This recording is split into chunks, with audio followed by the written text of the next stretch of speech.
The first placentation, the easiest one, even according to the NCERT, the first one mentioned is the marginal placentation. Now, marginal placentation is found in monocarpillary unilocular ovaries, and these ovaries have single longitudinal placenta with one or two alternate rows of ovules. You all would have seen matter.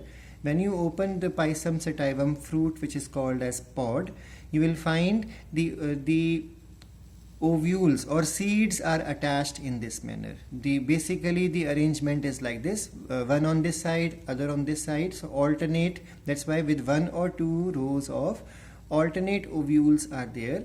And when you cut a round section, this type of section, you will find only one cavity, and that one cavity has just one ovule visible because you are making a cross section. So when you make a longitudinal section, you will find a large number of ovules, but when you make a cross section, longitudinal section is written like this, cross section is written like this, also called as transverse section, you will find a single ovule. So marginal placentation is the placentation found in Fabaceae family. I hope this one is clear. Now the next one to understand is the parietal placentation. Now parietal placentation is found in the bicarpillary, or multicarpillary syncarpus, but single locule. So it will have just one locule inside, having two or more longitudinal placenta along the wall of the ovary. The number of placenta is equal to the number of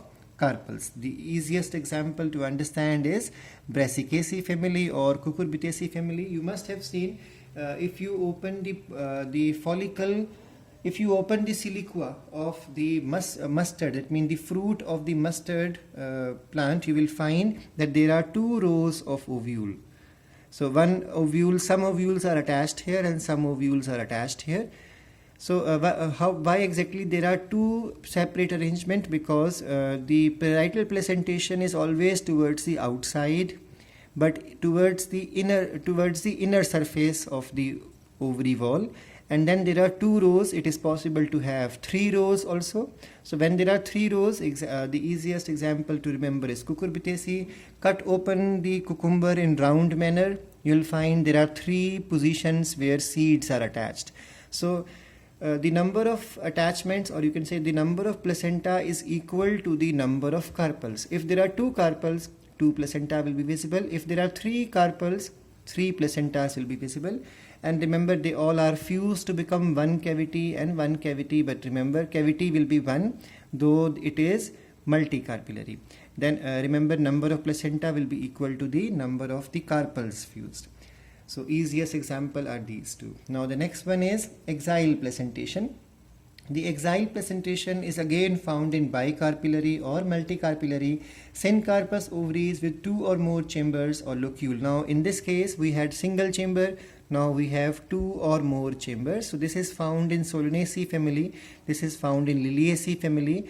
If you draw the five cavity, that one is found in Malvaceae family, Bhindi family, or China rose family. So you can easily see here the ovules here were attached towards the outside, here they are attached at the center, but there are partitions. So the number of partitions is equal to that means number of locules is equal to the number of the carpels here. The next thing is placenta attached at the center. Septa means partition. Septas are present. Example, Solanaceae family, Liliaceae family. One more characteristic, placenta in Solanaceae family is always swollen. You can see I have made a bulging portion in this manner. So placenta would be always, if you cut open tomato or tomato, you will find similar arrangement is there, or chili, you will find similar arrangement is there. So this is found in Liliaceae and Solanaceae family. Next one is basal placentation, which is found in Poaceae or grasses, or Asteraceae or Composita, that means the sunflower family. Now basal placentation is found in monocarpillary, that means single carpel. If there are more than two or more than two carpel, then remember they are syncarpus type of ovaries with two or more chambers or locule having placenta again having placenta at the base. So there will be a single locule, please remember. Sorry, I think I spoke wrong. Unilocular or single ovule and attached at the base. So example is Poaceae or Asteraceae family. The next one is the apical, which is found in cannabis. Similar arrangement, the only difference is here the ovule is attached at the bottom. In this case, the ovule is attached at the tip. So again, it is a monolocular and single ovule would be there. Free central. The free central one is polycarpillary syncarpous pistil with unilocular ovaries, and they have a central column of placenta. So now you can see exactly like axile placentation, but partitions are absent. So there will be a single chamber syncarpous. Here this is also syncarpous multicarpillary, this is also syncarpous multicarpillary. Here locules are more, here locule is one, because partitions are absent, and placenta is in the center like a pillar or a column. So septa would be absent. Example easiest is Caryophyllaceae family, that means dianthus or sweet William flower family.